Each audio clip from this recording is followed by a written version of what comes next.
Sa sports aksi, nagkaharap sa hardcourt ang PBA legends at ang koponan ni Pambasang Kamao at Sarangani Representative Manny Pacquiao. Mismong sa Sarangani po ginanapan laban.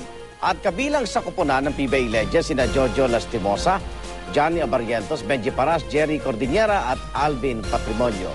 Si Pacquiao naman, pinangunahan ang binuo niyang Pacman Warriors sa pagpapakitang gilas sa basketball court.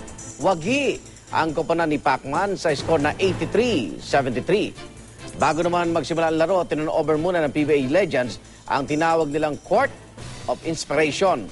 Para ito sa lahat ng nangangarap maging basketball player. Napakaganda pong simulain itong Court of Inspiration. Ito po nakapagbibigay ng pagkakataon sa mga bata na habang nag-aaral, meron po silang pagkakataon na sanayin yung kanilang pagbabasketball.